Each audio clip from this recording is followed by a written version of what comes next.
tossing it out to the guys for the call. Thank you very much, Dash. I am joined by Spawn. My name is Medic, and we are here because just one best of 5 wasn't enough for today. We're very excited to bring you the second series, which pitched the LMS up against the LCL.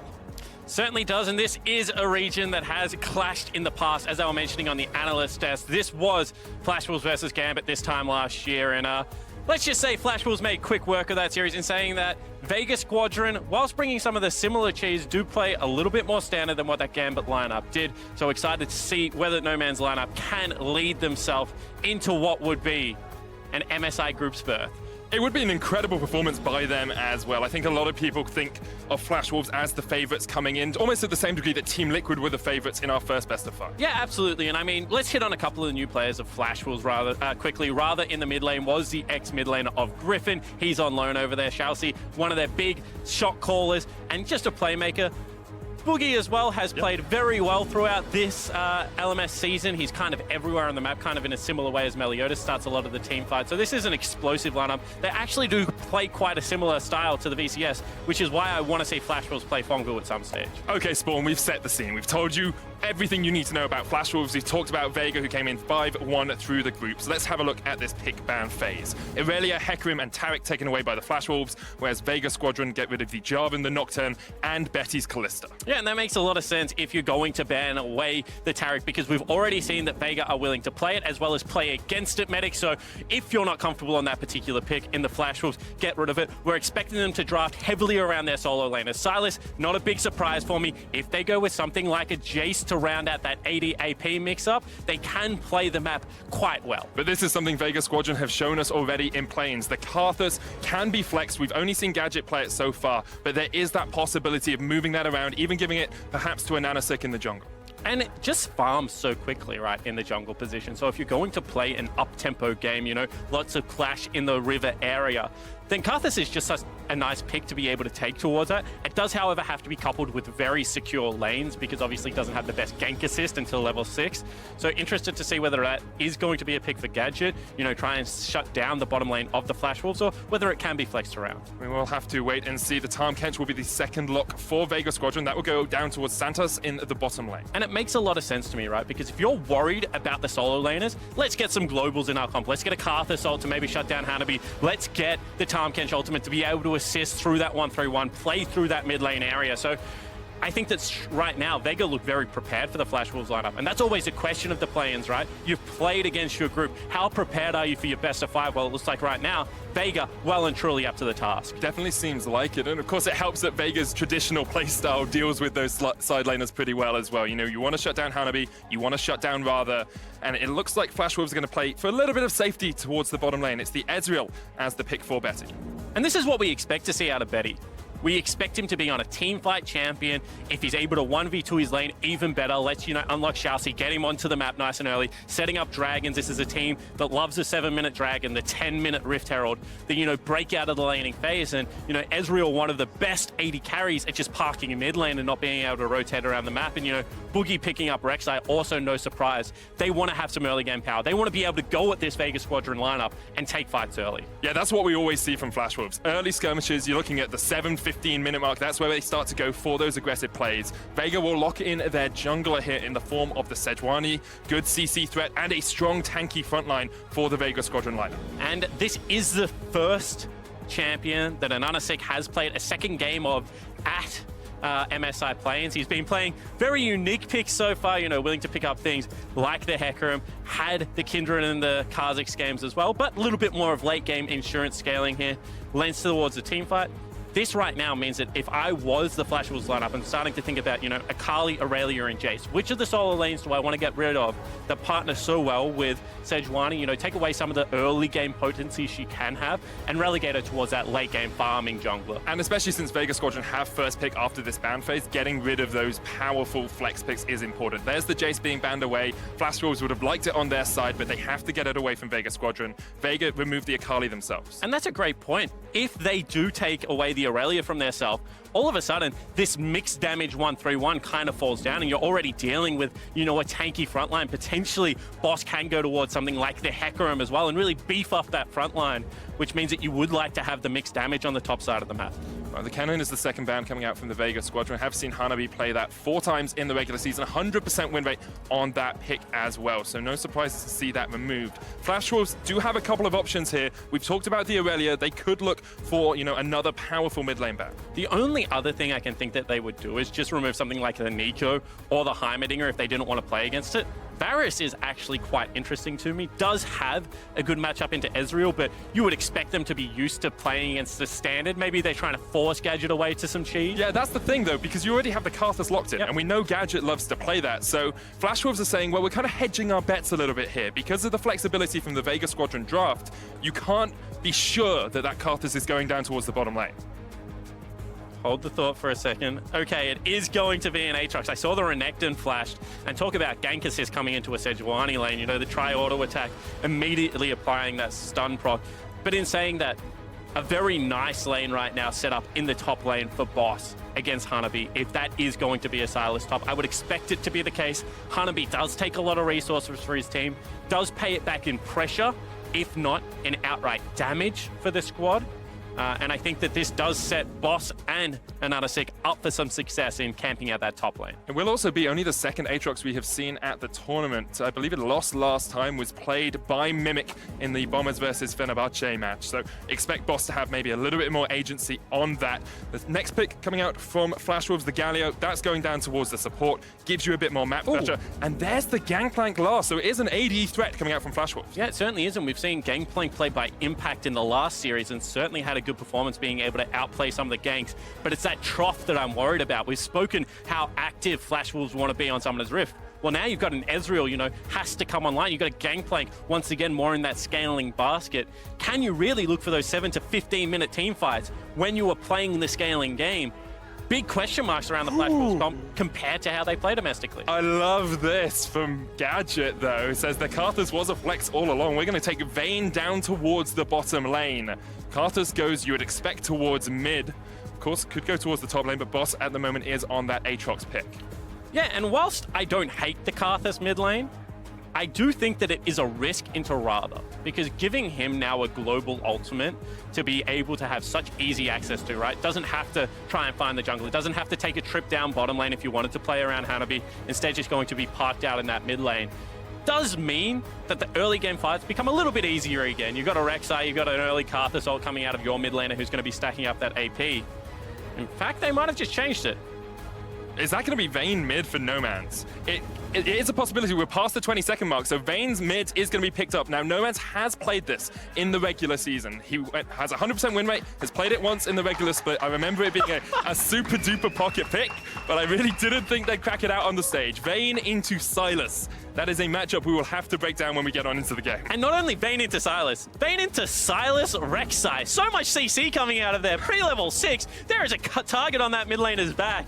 He's saying, come at me, and we'll see whether he can play around it. We'll have to keep our eyes open. Mid lane is the place to be, it looks like, as Flash Wolves take on Vega for a position in the MSI main stage. Flash Wolves have been to MSI 3 times before this, have never missed a semi-final at MSI. Never mind group stage, they always make it out of that round robin and get towards the semi-finals.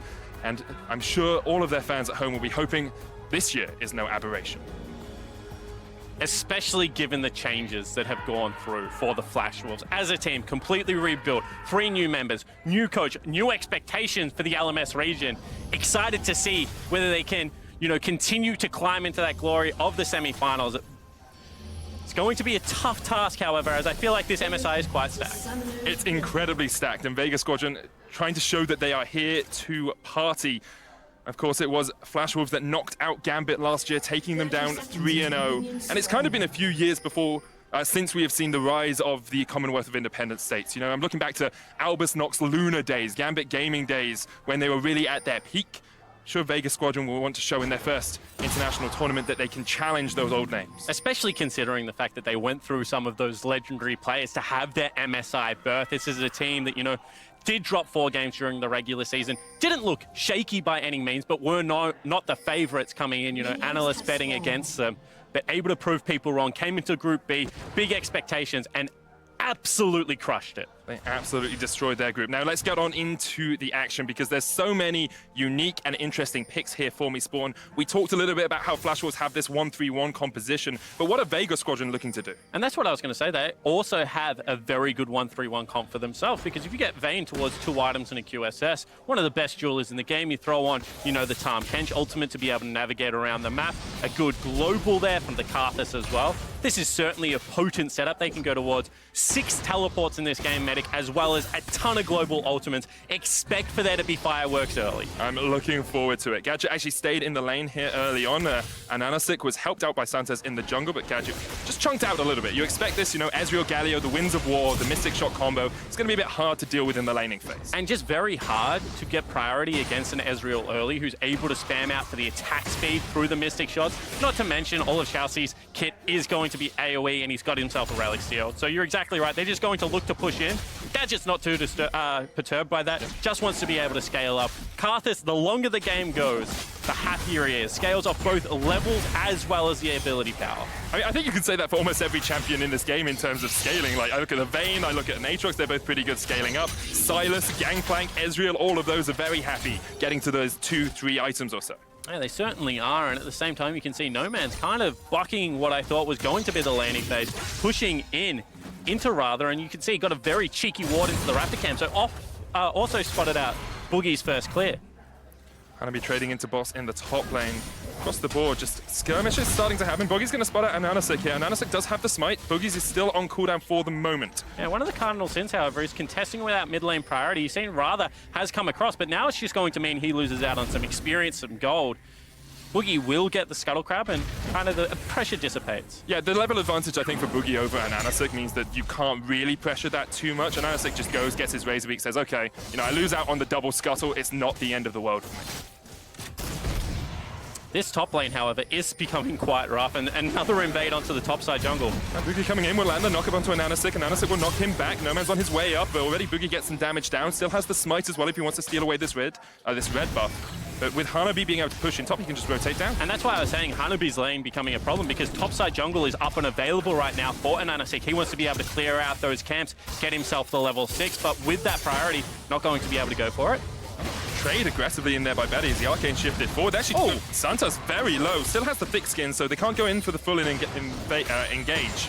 Yeah, also a heal available as well, so don't want to over-aggress with that summoner spell up. Yeah. They had the Ignite, could have looked to potentially burn it, but instead just sit on it, wait for some jungle assist. Flash Wolves have come out swinging in the early game here, about a 300 gold lead or so. Hanabi trading well in the top lane, but Ananasik is looking for his first gank of the game. And this is very aggressive from Ananasik on the Sejuani coming in, they're baiting with the back. If that works, that is an absolutely next level play. Gadget here behind the minion wave. There's a cannon there though, so they don't want to trade too aggressively in it. Betty will land some damage onto Ananasik. The double taunt comes out. Teleport now used by Flash Wolves. They want to take the fight. Betty low on mana. Santa splashes away. He's got the Sejuani as Bella. Can't quite land the abduct, and counter teleport comes in from Vega Squadron. It's No Man's joining the party, but both teams just have to back off in the bottom lane. Good response teleport there from No Man's, however, Rather already missing the skill shot, and you can see cannot walk back up river. Complete control of bottom side map for Vega. So we'll have to recall. Gadget also gets his recall stopped there, Medic. That's a big deal because a massive wave crashing would have liked to be able to teleport back towards it. Has to stick around for a little bit longer. That he does. I mean, he will have the teleport still after he pushes out this lane. He's got a little bit of gold underneath his belt, but it slows him down rather than really hampers him too much in the laning phase. He's only setting on 1,100 gold, so potentially wants to get back to the Catalyst, the Protector, start scaling towards that Rod of Ages. And of course, the earlier you get that, the quicker you become a high damage Karthus. Is running the Dark Harvest in that bottom lane as well, as to be expected on Karthus. You want to build up those stacks as much as possible, and then when you hit level 6, we're looking for those ultimates. And the big surprise for me here is that the Gangplank has done so well during the laning phase. 6 CS, you know, pushing in continually versus that Aatrox. And then the Vayne in the mid lane. You know, we said going to be a target early. Well, it's just farmed up a Storm. And I love, we set up the expectation that both the supports want to roam around in the early game. You can already see Santos is in the mid lane, Xiaoxi is in the mid lane, and Gadget and Betty are like, cool, we'll farm down towards the bottom side. Let our supports try and help out those mid laners, try and get some of these skirmishes off. And Ananasik is coming up towards the top lane right now. Boss will land the Infernal Chains. Hanabi is level 6, has the flash, going to try and jump away, but the chase in from an Anasik, the stun lock. Hanabi gets underneath his tower with the removed Scurvy, but they do burn the flash. Yeah, really nice patience from Hanabi there to hold the oranges, but still the summoner spell is burnt. Boss gets some relief after the teleport is expended into top lane. Will also get another reset here if he wants, or can just look for some vision topside. And Anasik has been so active on this Sejuani so far. Obviously reading the fact that Flash Wolves do like to get on the map and understanding that even though he's playing some scaling, can't just sit back and farm. In saying that, it has hurt him. Boogie is up 15 CS. That is a huge advantage at this stage of the game. Already about 600 gold between those two junglers as well. You can see it's about 1,300 between the teams. A bit of that sitting on the Ezreal as well. Betty with the Klepto getting a plate in the bottom lane as well. It's just that little bit further ahead of Gadget. And this is just more proof that even though we're talking about Flash Wolves as a team fighting team, they do still have good individual pieces of the puzzle. You can never underestimate the ability for these guys to carry on the international stage, especially going up against a play-in region team. So I think that, you know, analysts everywhere would like to say Fongbu have a shot, Vega have a shot, but history just keeps showing us that when it comes to these major regions clashing against the emerging regions, that it is a very uphill battle, and this game already off to that start. It always is. It's a struggle bus a lot of the time for those emerging regions, but we are slowly seeing improvements. We're slowly seeing bit by bit. Yes, Gadget going triple Dorans here instead of getting that catalyst of the Aeons early on. Yeah, it was called the mini catalyst. Yeah. Like mini Rod of Ages back Mana, in the health, day. AP, what more do you need? Just 3 of them, and potentially that means going for an early Luden, so just wants the HP to be able to live through the laning phase. Now he'll scale up towards the cooldown reduction. And I guess if you have a Tahm Kench there to protect you as well, don't always need to be there. Boss pops the World Ender in the top lane, has the flash. We'll go into that revive, passive Hanabi and Boogie trying to get him down, but Boss can just flash underneath the turret. Yeah, but that was an all-in that Boss was looking for. Now, and Anasik again, top side of the map, a full level down, however, Medic. Don't think he can save anything. And this is becoming a real problem because even though Hanabi not punishing in CS, this is the pressure void that we talk about. The ability to take trades, you know, draw pressure up into that top lane does start to become a sticking point. You can see they want to re-invade or potentially look for a catch again on this top side. They know an Anasik. Oh, it's just hit the 6. Okay, he has the ultimate now, which makes it a lot harder for this dive to be enacted. Boss didn't have teleport, so if they found the perfect time, they might have been able to do it. Boogie actually might be in a bad spot here. He's going to land the Unburrow, get stunned up, looking for the Void Rush as well. He'll go unstoppable, but already he's dead. And Boogie took a trade. He took a bite out of something he didn't want. Yeah, big mistake from Boogie there. Actually waits in the brush, knows that 2 members are going towards him, thinks he can outplay. Pretty cocky performance there, and does get punished. That means gold lead now swinging back. Let's take another look at it. So as you mentioned, it was a level 5, gets level 6 off the wave, sets up very nicely, was looking for the ultimate off the back end, but underestimates Boss and Ananasik's ability to proc that stun. The ultimate was also expended from Hanabi, so resources used and nothing gained for the Flash Wolves. And it's closed the gold gap for Vega Squadron as well. You can see it's only about 100 gold between the two teams. Looking across the board, CS actually pretty even now. Only that lead for No Man's in the middle lane for Vega Squadron. And it also leads to a reset top side of the map as well as Scuttle Crab going down. We mentioned the fact that Flash Wolves love the 10-minute Rift Heralds. That's not going to be on the menu today, because of the fact that that top lane play went so awry. You can see already Galio heading towards the play, wants to get involved on the map. There's nothing happening in an Ezreal versus Karthus matchup bottom lane. Needs to feel he's having an impact. It's the Q versus Q battle down towards that bottom lane. Xiaoxi has always been known as this guy, when you can unleash him from the lane, he's the guy that will impact the map. He's the guy that will set up vision, that will help you make these plays. And even though we thought that 10-minute Rift Herald wasn't possible, Flash Wolves are still going for it. Yeah, they certainly are. However, Vega have the ultimate on Gadget. They have, you know, a Vayne that has been able to pick up a lot of farm. They can look to challenge if they want. Already you see the Tahm Kench heading up river, Sejuani coming down as well. This could be a fight.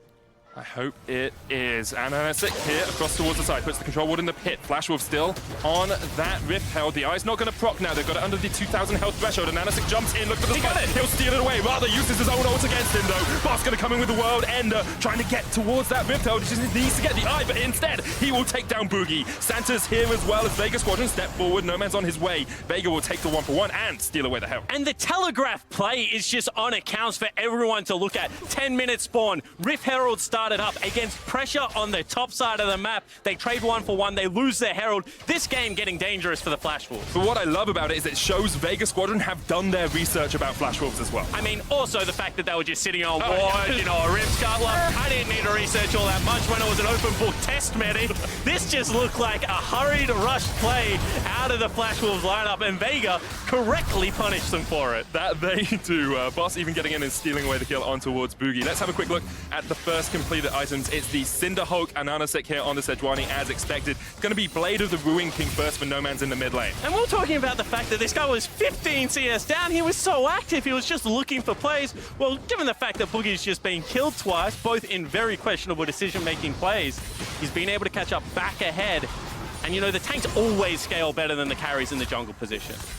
And we did ask how much Flash Wolves would have been affected by some of those roster changes we saw coming into 2019. Of course, Muujin was the jungler for Flash Wolves last year. Boogie coming in. It's his first international tournament. Maybe a little bit of nerves, maybe a little bit of first game jitters. Yeah, and it's not like the Flash Wolves completely trust this guy either, because in their semi-finals versus AHQ, they were also willing to sub him out in game number 4 after they had dropped the game. Did bring him back in for the decider of that matchup, but this is someone that they certainly are willing to at least experiment with. Going to give a lot of gold over to Boss here as the Rift Herald comes down in the top lane. First time we've seen him play the Aatrox, be much more of a Hecarim player. And I did worry for him a little bit in this lane matchup against Hanabi, one of the key carries for Flash Wolves. I thought he could struggle, but he's even on CS. He's got a couple of kills. He's got the Yumu's first as well on that Aatrox. Yeah, even in CS, it's always difficult to judge versus a Gangplank. This isn't a Klepto Gangplank, but farming with the barrels, you can see with the plates now is going to be up about 500 gold, but that's 2 kills. All those plates going across, and still Hanabi hanging very close here. Do think that this has been a little bit of Boogie losing some of his mind, and Chelsea, who is a main shot caller for this team as well, kind of misreading the state of the map.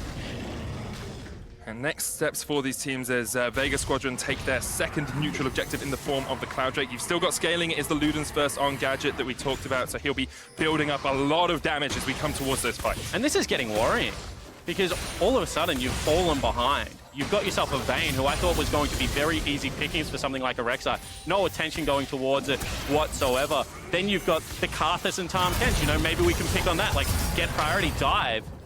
But that hasn't been the case either. Really, they've tried to play around the top side of the map, but they've lost Herald, they've lost the Dragon, and they've lost control of the current state of the game. Vega Squadron seizing control away from them in moments as well, making the plays that they need to.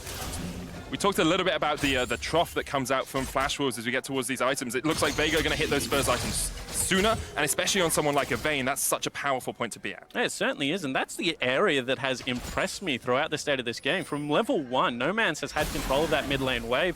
I thought as ability power came through, you know, potentially there was a way for Rather to swing it around. They do have themselves, you know, the Galio ult, the Gangplank ult as well.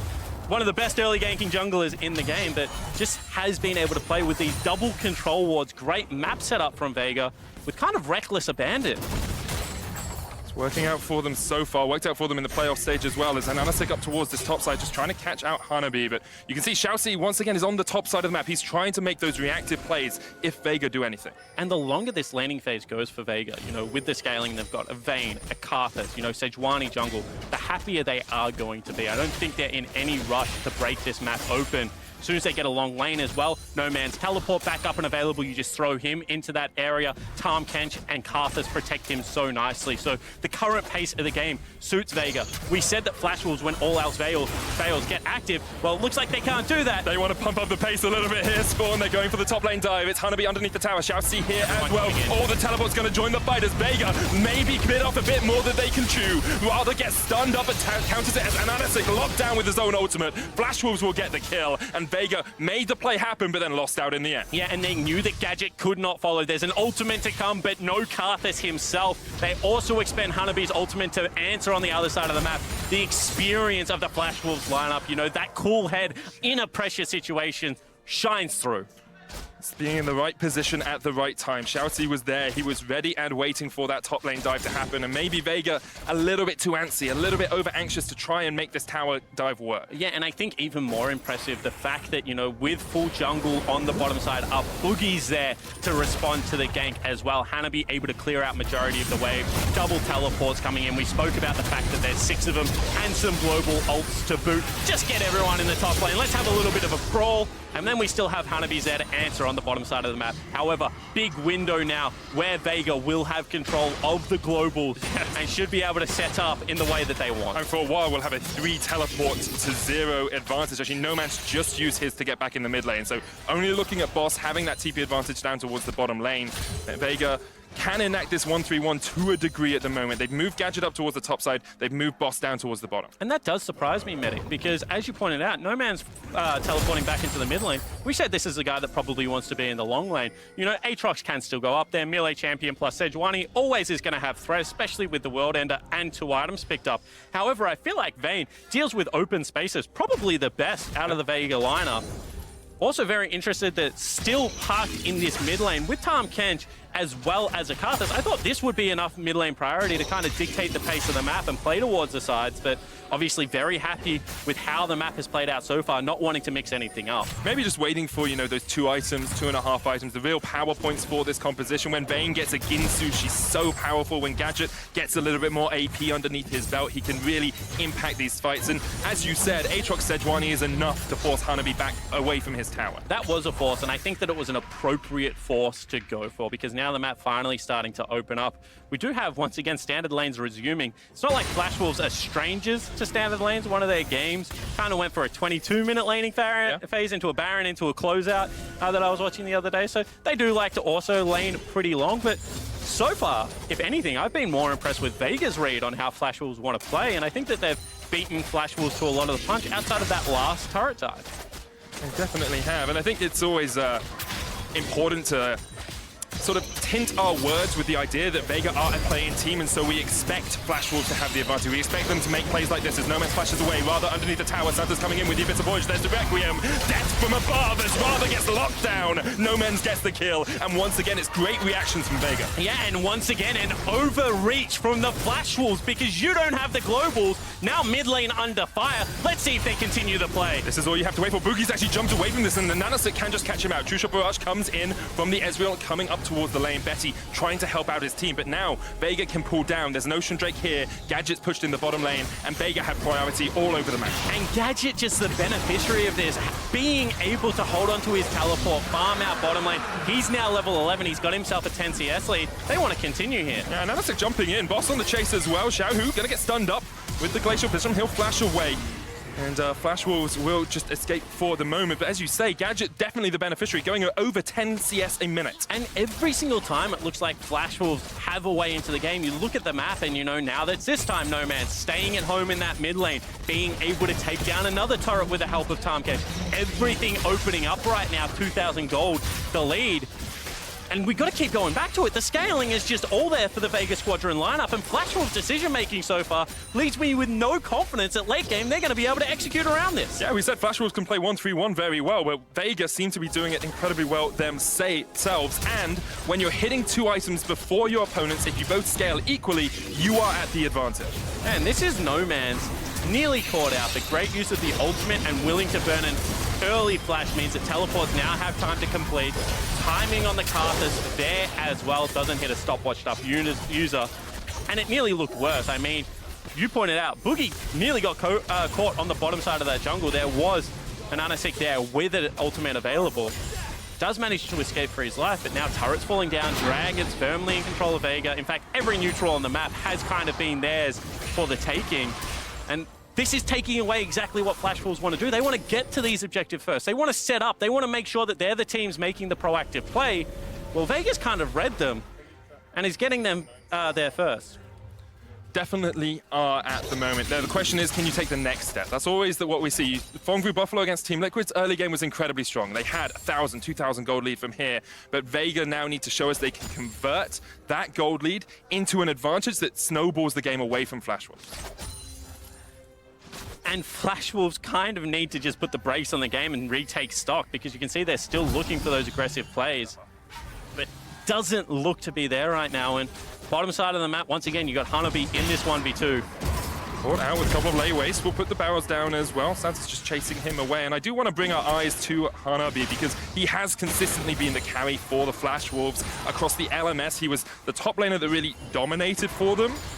But what happened was they gave him gold, and he didn't always convert that into damage for his team. Yeah, and whilst that is correct, and that's a tale that you get told, when you do watch the games of what he's able to do, he does put pressure on the map. And I think whilst damage is a key stat to track, it's more about where Hanabi draws members, how he creates unequal team fights on the flip side, and his ability to play forward a lot of the time in these games. So certainly think that he does take a lot of resources. He's kind of a sponge for everything around and just vacuums it up. But at the same time, expected him to have more of this front priority, this pressure on Boss, who's kind of been able to withstand it in this matchup, and I think kind of turn it into a 50-50 while his team wins everywhere else. And part of that is Ananasik being in the right place at the right time as well. We saw some good counter ganks coming out from him in the early game. Now, Vega are full 1-3-1. Aatrox towards the top. You've got Gadget, Santas, and Ananasik near that mid lane, and now Noman's has been moved down towards that bottom side of the map. And let's talk about priority for a second, because the ability to catch a wave past neutral point, push it without the wave dying on your side, and then move into the jungle first is what we're talking about. That means that vision gets set up for things like Baron, good flanking wards can come out and available. And you can see right now that, they're keeping kind of 4 creeps alive, and they're able to move first into these areas of the map. It makes it very dangerous for Flash Wolves to try and fight for things like vision. Infernal about to come up. Baron always on the option when you have a Karthus comp. They need to be able to cheat tempo somewhere, maybe sack a side lane and be able to get on the map first, because otherwise, in an equal numbers fight, Vegas should have the advantage right now. And you can see there, Boogie was only warned about Ananasik being in his jungle by the Tremor sense. When you don't have that vision, it becomes so much scarier to step forward. And with things like a dragon coming up soon, it means Flash Wolves have to try and find a way to get some wards on the map. And look how far up, Boss is able to catch this wave. No Man stepping completely past, even though they have jungler on this side of the map. You can see Tom Kench already moving down. They want to be able to take the last outer. As the Abyssal Voyage, the tower going low as No Man's tries to chip away at it, but Flash Wolves just can't defend. You can't do anything against the Ginsu's Rageblade, Blade of the Ruined King, already completed on No Man. Especially when No Man's gets to sit there and stack Rageblade up on the wave before the fight even starts. That means that every fight he goes into, he's going to be charging in at full damage potential already. And you can see that with this area of the map controlled in the mid lane, bottom side jungle has just become a playground for Vega. They're going to be able to move in. No Man's wants Hanabi. Hanabi just stunned into the wall, uses the orange straight away, but No Man's will just chase him down. Hero's Entrance comes out, No Man's flashes away. Kill him. 1v1, now we can turn him around onto Xiaoxi. Here comes Boogie though, they're looking to lock up the vein. Devour is available for Santos and he gets him out, but the shutdown will still come out. And Ananasik and the rest of Vegas Squadron now want to turn it back around on the Flash Wolves. Betty jumping back, rather on the front line. Pops the stopwatch, has the Requiem stolen away. The True Chopper will do a lot of work. Gadget flashes forward, trying to get the kills, but he just can't get enough. Xiaoxi will go down, the Requiem comes out. Counter Requiem has already been used. Vegas Squadron all survive, and Flash Wolves will get out with their lives. The back and forward fight there starts off with the 1v1 for No Man's, but the Flash Wolves equal to the task. Still, that dragon on your screen is going to be the primary objective, and Flash Wolves will secure it for now. Boss still has teleport. If he really wants to contest, he could TP down here, and Nanasik's on his way as well, but it might be a little bit too greedy to try and stop Ekti and Boogie from doing this, especially with the teleports coming in from the Flash Wolves. Yeah, that was a very quick teleport coming in from Hanabi to be able to secure it. However, now with that resources expended, he can't be the member to play the bottom side of the map. It is going to have to be Rather. And this is what we're talking about with side lane Vayne. You've got a long distance to cover. Well, she's just got CC, she's got the slow. And I think actually if ran back through the jungle, maybe would have even had a little bit more area to outplay. Rather did a good job of cutting that off. However, it did mean that he was then caught between the rest of the Vegas Squadron lineup.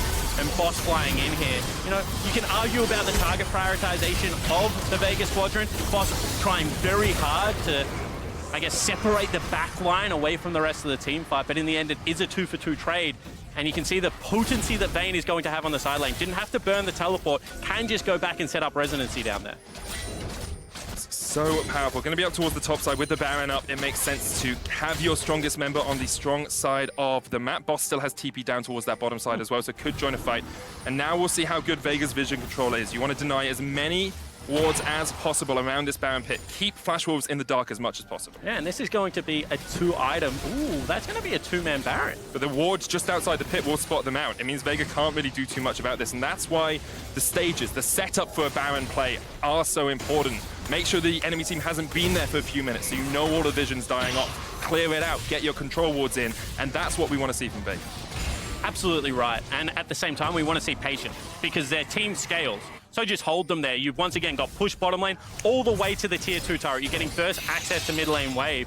Just play the patient game. Don't overforce. Don't be willing to play a reckless style of League of Legends. You should be able to win every side lane conflict at this stage of the game. If it ain't broke, don't fix it. And Flash Wolves are the people playing from the back foot time and time again. You can see Rek'Sai just shooting Prey Seekers at brushes, saying, I hope they're not on the Baron right now because there is no way for us to check them going over the back wall with something like the Tahm Kench Devour with a Vayne showing on a side lane right now. But every single time they duck into Fog of War, more questions are asked of this Flash Wolves lineup.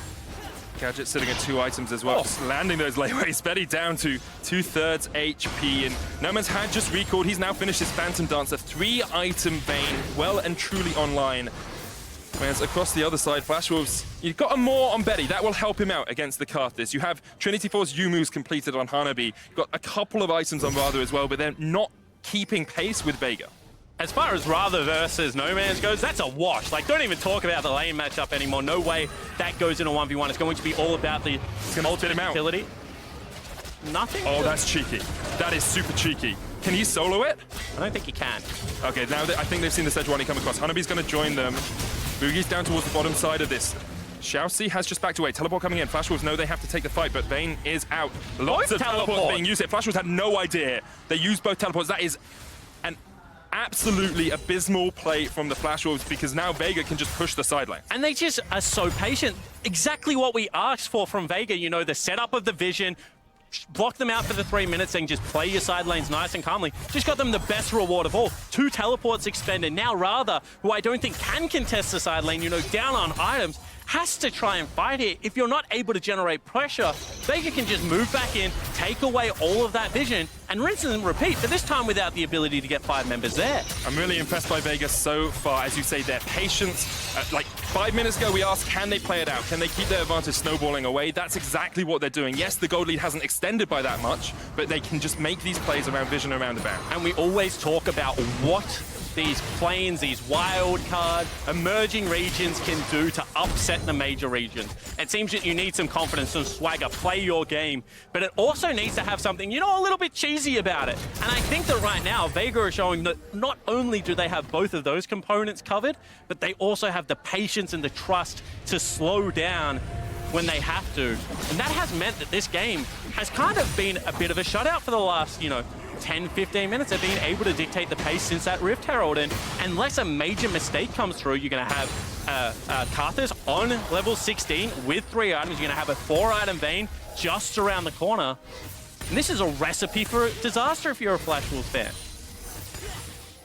You can see just continuing to be steady here for Vega. They need to clear out this vision, using those sweepers as appropriately as possible. Have some control wards in their inventories as well, so want to see those get placed down. But it's just a waiting game. It's a waiting game until you have the push in the lanes and until you can start up that Baron once again. Or until Flash Wolves make the mistake, right? Yeah. You don't even have to be proactive at this stage. Until 6 items, time is just always on your side for the Vega lineup.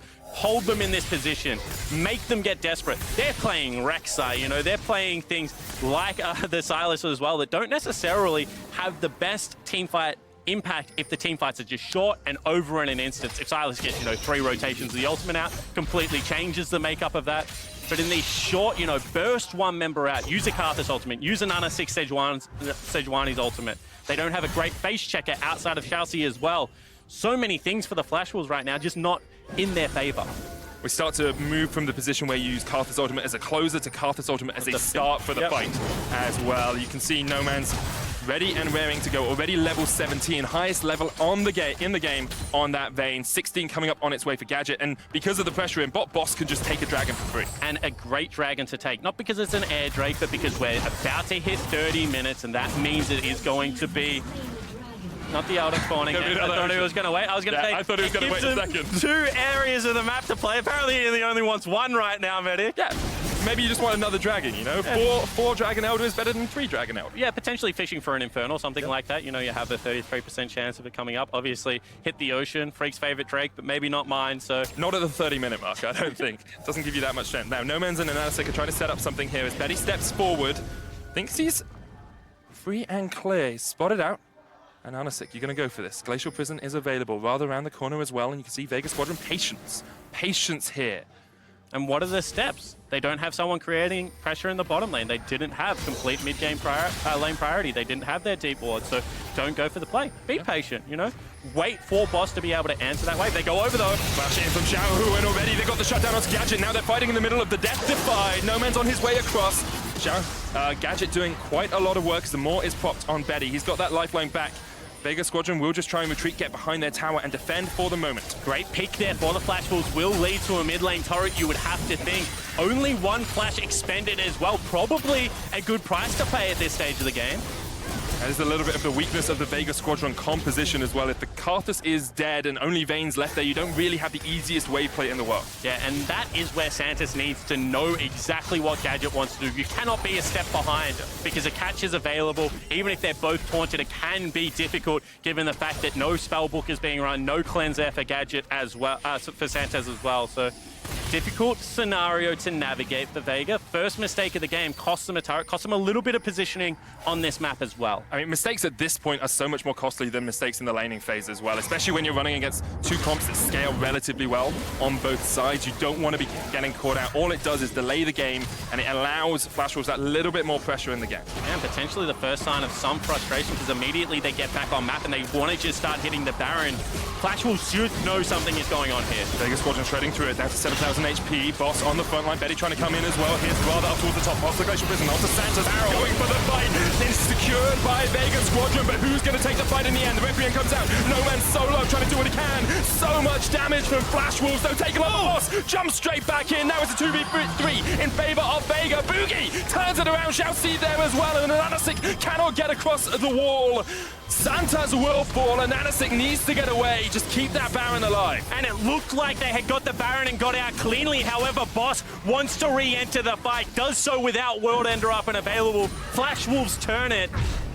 This game just turned up another level, but it looks like Vega's still able to maintain the gold lead. Yeah, they have the gold lead, and they still have 1 Baron remaining, which is so important for them. They'll lose a tower in the top side, but let's have another look at this fight, because it's just a cluster of AoE. Yeah, and the impatience, you know, using Calm Control, get in there immediately, and Anasik having to tank, only tank on the lineup means that so much damage already going down. Flash Wolves' approach is terrific. It's from multiple angles. They're able to get into the fight. Double Requiem coming back up and available. And you can't blame Voss. That looks like it's going to be a free kill. Boogie outplays him. You know, Chelsea there for the support as well. Without any damage left, it's going to be difficult. Nomads is teleported in behind Boogie here. Flash Wolves might lose their jungler as he tries to get away, but there's no real escape. Oh, he goes back through the burrow. The Dosi there. Requiem. Pop goes the Rek'Sai. Boogie will fall, and now the next 49 seconds, Vega Squadron have a man up. And look at the sick damage coming out of Gadget in those team fights. You can see the gold lead pretty much back to even now, slightly back in Vega's favor. But you're right, that 1 Baron buff could be enough. You know, now with a member down, you can pressure the mid lane turrets, start to try and open up. Whilst the 1-3-1 secured them golden resources, didn't really progress the stage of the map state, so they need to make this Baron count. Looking for the first tower of the Baron power play. It's mid, rather coming in from the side as well. Has that Glacial Prism stolen away. Makes it very hard for Vega Squadron to push up, especially for Santos, who would, if he tanks the Glacial Prison, he's likely just dead. And now imagine if Boss had himself a Baron buff available, if he could just sit back behind this turret, take pop shots like this with the Baron buff running. Instead, Hanabi able to clear out that wave will mean that another creep wave, which is only just coming from River, has to be weighted in before they can apply pressure in multiple areas again.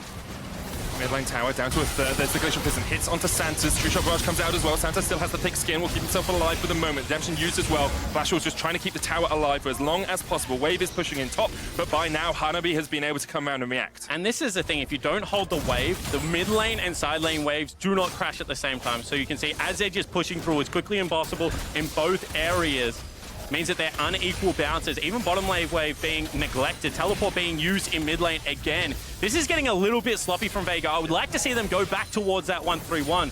You know, Vayne at this stage of the game is unrivaled in that. They go down towards bottom lane, they're looking for the catch. Rather, jumps away with the abscond, and it's only Boss and Santos who are there. And you can see the tone of the game has shifted. It's no longer this patient play. It's, is there someone on the side? Like, can we attack them? Is there a Baron up? You know, let's go to the Dragon. Let's just try and keep the up-tempo pace of this game going. Potentially worried about the coordination and the skill of this Flash Wolves team in a team fight, or potentially thinking that they just have enough items to be able to close this one out.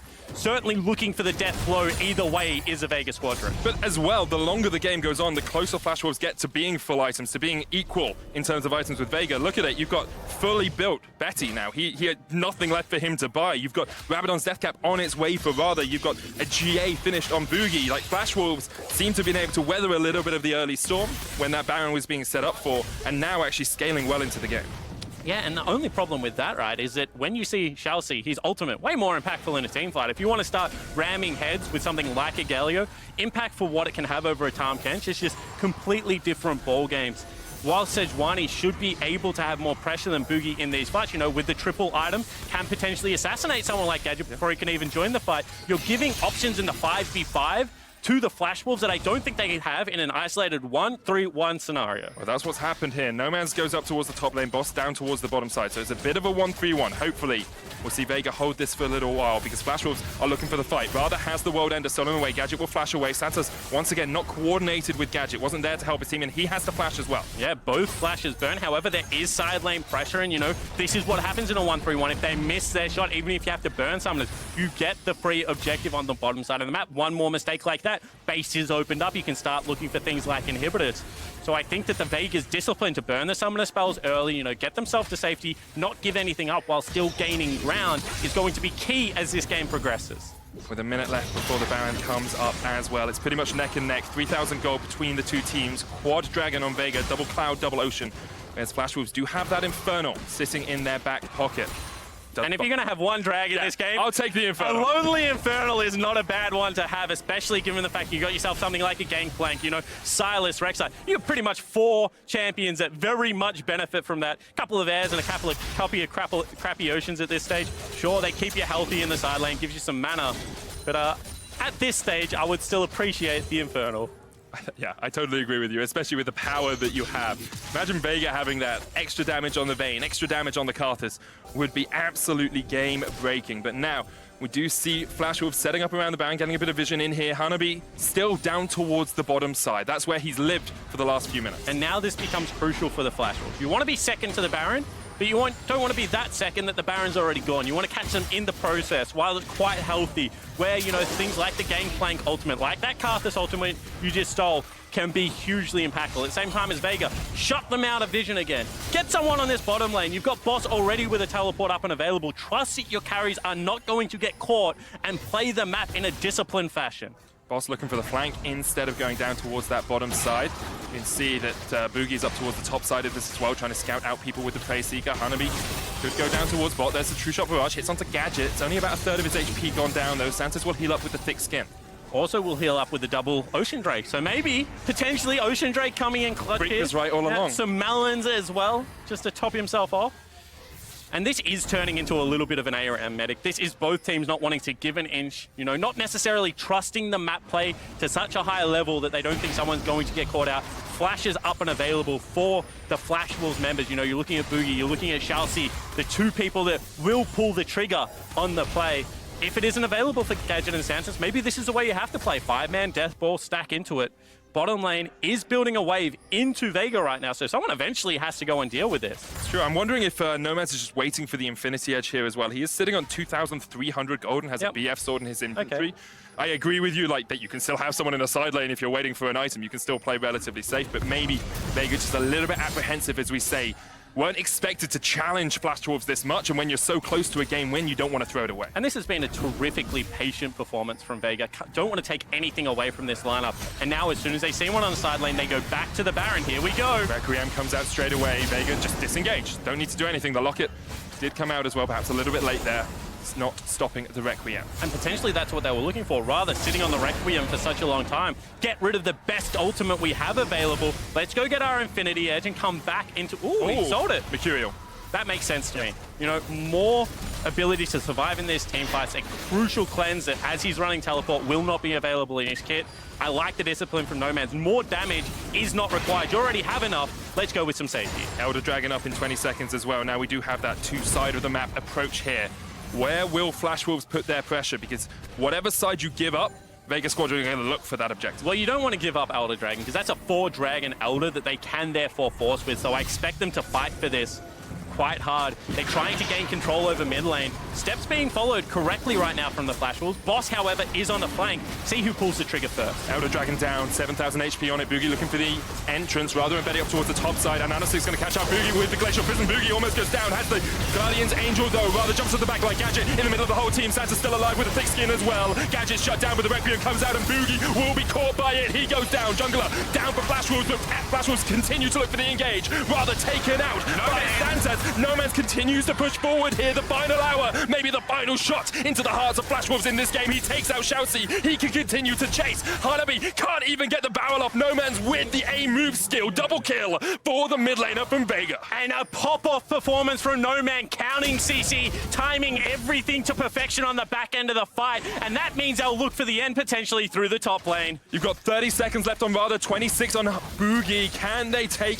the game from this? Betty trying to defend as much as he can. You've still got inhibitor towers to get through. No Baron buff, of course, on this Vega Squadron team, but they are looking for the close. They certainly are. Betty trying his best, but with 13 seconds on the next available member for Elder Drake, 4-stack member of Vega, they're pushing into the end. They were patient, they waited, they took the longest game of MSI 2019, but in the end, they take all that matters. Vega Squadron 1-0 over Flash Wolves. And a terrific performance from the CIS representatives. Just everything you want to see out of an emerging region squad. The read on what the gameplay is going to be about. Get to objective first. A little bit of ingenuity in the pick ban phase, but then the patience to bring it all together. Vega Squadron were all over the Flash Wolves that game, and it did not look like the Wolves had any answers. One or two moments where Vega maybe overstepped the mark, but immediately they brought it back. They made it